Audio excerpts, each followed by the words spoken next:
Hi, welcome to the Small Scape. I'm Joanna, and today's Small Scape is underwater. It's a water garden. Water gardens are so much fun and they're very simple. They're also very inexpensive and easy to take care of. So let's take a look at everything we're going to need. Here's what I'm going to be using. I've got a piece of driftwood that I got from PetSmart. I've got tons of driftwood. I think I have a bit of a problem with it, but I love any kind of driftwood that looks like a tree or like a tree stump. This one's a very cool piece. So that one I'm going to use. And then rocks. You can use any kind of decorative rocks. This is a beautiful sodalite blue stone. But I know for sure I'm going to be using some sort of rocks, probably these, to weigh down the wood, because wood, I have not pre-soaked this, so it will want to float. So I will definitely have to glue the rocks to the wood to keep it down until it gets fully soaked, which will probably take at least a week. A container. I like these cylinders. You can find these at pretty much anywhere. The dollar store has smaller ones. Goodwill, Savers, all those thrifting stores. You can always find these for super cheap. Hobby Lobby has them in a bazillion different sizes. And some sort of substrate. I'm using black gravel. You can use sand, whatever you want. These are my plants that I'm going to be using. And for water gardens, I love anubias. And you can always get anubias at any of the aquarium stores. PetSmart, Petco, you can get them online. This is anubias nana. And the great thing about this is that you can just glue on the rhizome, you can glue it right to the rocks or the wood, whatever you want. You don't have to worry about submerging the roots underneath the gravel. You can do it outside of water. So the other great thing about this is that the leaves don't have to be underwater. They can be underwater, but they don't have to. So as long as this rhizome is under the water, you're good to go. I'm using hot glue. It won't hold as well as other glues, however, it dries very quickly. So in order to place the rock onto the wood, I usually use hot glue first and then follow it up with super glue gel. This stuff is great for any kind of aquascaping, especially if you're trying to glue the plants to the wood or the rock. This works really great. And FYI, it's both of these glues are aquarium safe if you happen to have fish in your tanks. And if you really want to go all out, you can add a light, clip-on. These little clip-on book lights are great.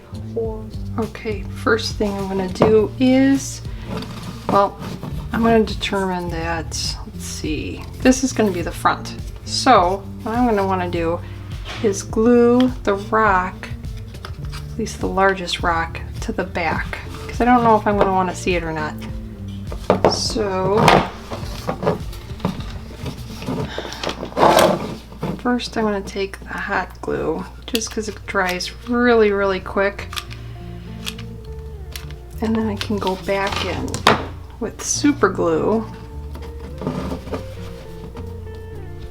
Now before I add the plants, what I like to do is put them on a towel, dry them off a little bit, because it's going to be a whole lot easier to glue them if they're drier.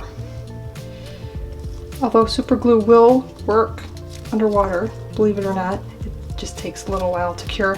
And usually while it's curing, it's also curing to your fingers, and you're going to get your fingers all stuck together.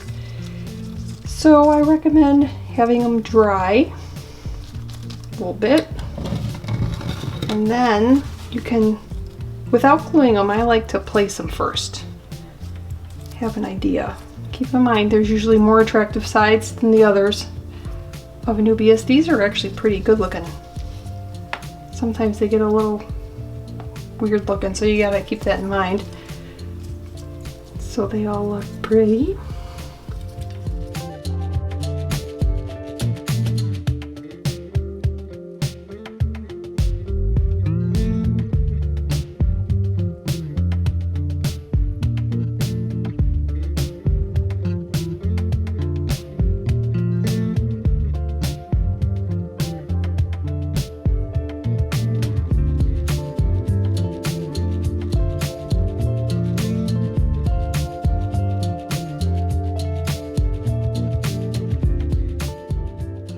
Okay, so here he is. Here is a no-tech, basically, aquarium. I just love these water gardens, especially if you are someone or you know someone who maybe wants a planted aquarium but is not really quite sure. You can set one of these up and practice with your plants. Or if you just want something very low maintenance inside, now that the weather's getting a little colder, and a different kind of option other than just regular house plants. This is a very fun option. Let's talk about the water. The water looks a little different than it did last night when I set it up, and that's because of the wood that I used. Any wood that you put in there, driftwood, it will release tannins into the water and that discolors the water. So you can either boil the wood or you can use wood maybe from an existing aquarium that has already released a lot of its tannins, or you can do what I do, which is really just change the water out pretty frequently until it gets cleaned up. With these water gardens, I also like to change out the water completely after every 2 to 4 weeks or so. That's why I also like to incorporate the entire design into one center structure. So the plants are glued onto the wood, so all I would have to do is pick up this one piece of wood, dump out the water, and add new fresh water. That's another reason why I like gravel, because it's way easier than sand. In aquariums, I prefer black sand, it's my favorite. But in the water gardens, I kind of like the gravel because it's just way easier to maintain. Now the plants, this is anubias nana, and it's a low light plant. And from the clips last night when I set it up, I put on one of these little guys. All it is a little clip-on book light. That's not to help the plant grow or stay healthy. That's just for aesthetics. Just to illuminate it at night and give it a little fun bit of interest. What I do for these water gardens is I have it by the window. And what's great about setting up these gardens is the containers are so easily found. Like I said, at the dollar store or thrifting, you can go pretty much to any thrift store and find these in any kind of size or shape.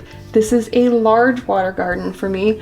I actually usually do much smaller ones because of my super favorite plant, Anubias nana petite, which is this guy's youngest, smallest little nephews and nieces.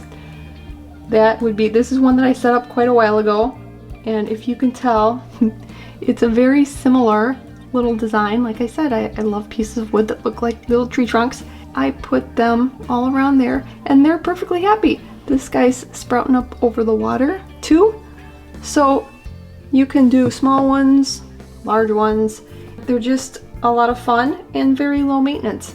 So hopefully you enjoyed this. It maybe gave you some ideas of some new options to incorporate in your indoor planted gardens. I will look forward to seeing you in the next one. Bye!